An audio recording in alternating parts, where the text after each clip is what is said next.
So what is in that box? And I don't mean to snake any of you guys. It's not supposed to be clickbait. I did get a mod. It's a huge mod. I've been wanting to do it for a long time, and the time has finally come. So I'm going to go through the journey of testing this mod out. I still haven't told you what it is yet. I'm going to go through this journey of testing it out, reviewing it, installing it, figuring out whether it's worth it, so that anyone else that drives a 2015 WRX, maybe the 2016s, or any of the WRXs that have the upgraded head unit, if they want to get something that's actually pretty decent, we're going to find out if what I got is actually decent. So I hope that gave away what's in that box. One of the things that I've always said that I've hated about this car is the head unit.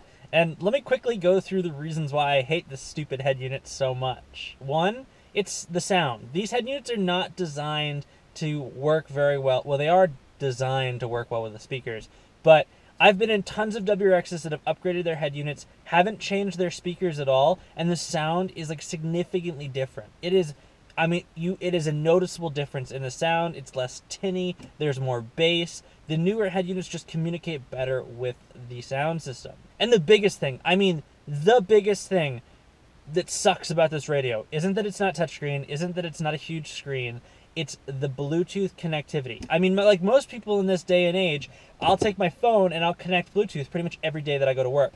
And the way that works is I have to open the Bluetooth in my phone, go to the Bluetooth settings, and then try to connect it. And then it's going to fail. I try to connect it again, and then it's going to fail. And on the third time or the fourth time, it usually connects. And then sometimes it'll just disconnect, and I'll go through the same thing. But that's every time I turn on and turn off my car. I've got to open my phone and try to connect it like 3 times. It doesn't automatically connect. It doesn't connect the first time and stay connected. It almost, like, when I'm driving this car to work and to and from work, it almost is like I want to take a different car, because listening to music, listening to audiobooks is a huge part of my trip, because I'm driving almost 2 hours each way.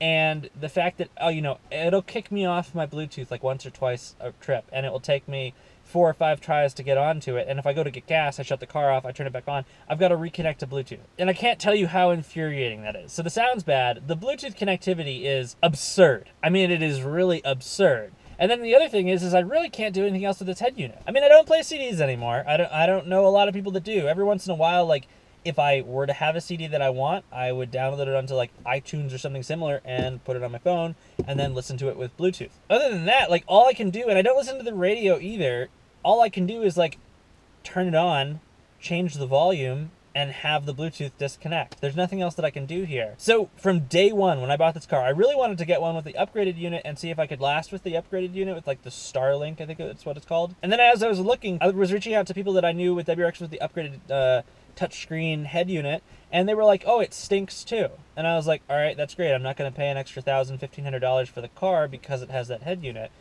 when I can get like a decent aftermarket Android head unit for, not that much. At the time, the head unit that I wanted was like $1,000. It was like $800. And I think it's because when I bought this car, that company was not as large. They've gotten much larger, and I think their production costs have gone down. But now, like, every once in a while, they'll have a sale, and it's like $310, like 360 shipped, for like a 9.5-inch Android head unit. It spans the entirety of the head unit display, and it's a full replacement. So it replaces like the entire center console area. And yeah, it's a beautiful head unit. It looks like it's gonna be pretty easy to install. We're gonna obviously find out. I'm gonna install it today. And so far from everyone saying, it seems to be a really great head unit, and it seems to have a lot of capability, especially for only like $370 shipped. I also, shipping only took like less than a week, and I'm pretty sure it came from China, but shipping was less than a week.